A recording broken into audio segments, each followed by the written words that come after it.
Eva, Oui, vous avez Philippe. un temps d'avance quand même le fait que vous soyez fait piquer votre chronique. Je ne ferai pas la chronique de Bertrand. Voilà. Quels programmes ont retenu votre attention et est-ce qu'ils sont liés par un thème? Eh bien oui, les beaux mots, ceux qui racontent une vie, une émotion, ceux qui font sourire, qui font rire.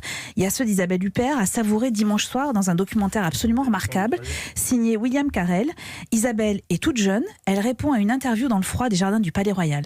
Nom, Huppert, avec un H, deux P et un T. Prénom, Isabelle. Profession, comédienne. La plus grande ambition, Toutes les ambitions, une archive étonnante avant d'autres, avant surtout que l'actrice pose ses mots sur les images de ses plus grands rôles, sur les images de coulisses aussi auprès des réalisateurs qu'elle aime tant, et les mots qui suivent, si émouvants quand il s'agit de parler de Claude Chabrol. J'ai fait 7 films avec Claude Chabrol. 7 films avec le même metteur en scène, ça n'est pas rien. Ça raconte une histoire, ça raconte une entente, ça raconte tellement de choses. Dans une vie d'actrice, c'est unique. Ce documentaire, Philippe, est une pépite. Isabelle Huppert parle de son métier, de sa vie d'actrice, de sa fille Lolita, de son amour pour le cinéma. Elle est belle à l'écran, elle est belle dans ses mots, vraiment. Et puis, il y a les bons mots, ceux de la comédie, comme celle réalisée par Kéron, qu'on attendait au cinéma, et qui débarque aujourd'hui sur Amazon Prime Video. Ça s'appelle Brutus versus César, ou une suite de scénettes souvent hilarantes. Kéron interprète Brutus, et il va se retrouver face à deux sénateurs, incarnés par Thierry Lhermitte et Gérard Darmon, et ça donne ça. Brutus, il faut que tu quittes Rome, le plus vite possible. Mais moi, j'ai pas envie de quitter Rome.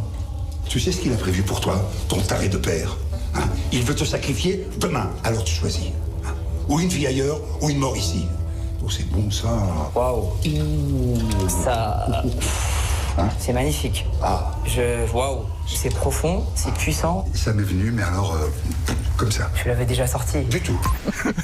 Alors, difficile de ne pas penser à Astérix, le film d'Alain Chabat, mais Kéron parvient à faire une autre proposition, puis surtout il réunit devant sa caméra un casting de luxe. Ramzy Bédia, Pierre Richard, Pascal Demolon, Jérémy Ferrari, Bérangère Krief, Lina El Arabi, que j'adore particulièrement. Tout est fou dans ce péplum empli d'anachronismes. C'est parfois trop, mais ça fait du bien. Et puis pour finir, écoutez les beaux mots du chanteur-pianiste français Victor Solf quand il parle de sa musique. Il est l'invité de l'émission La Boîte Noire, qui est à retrouver sur mycanal.fr. C'est un programme court et je voulais qu'on finisse avec quelques-unes de ses notes. I'm here slightly smiling, smiling with my eyes. Je récapitule votre séance week-end. Les beaux mots d'Isabelle Huppert sont à déguster dans le documentaire Isabelle Huppert Message personnel sur Arte dimanche à 22h40. Les mots drôles de Kéron, c'est sur Amazon avec le film Brutus versus César. Et la musique de Victor Solf, c'est dans La Boîte Noire sur MyCanal. Ouais, Bertrand Chameroy me passe un mot, il met le pianiste, il vient de rater la vente d'une maison. Merci beaucoup, Eva Rock. Merci Bertrand Chameroy. Bon week-end à lundi. Nous, dans un instant, on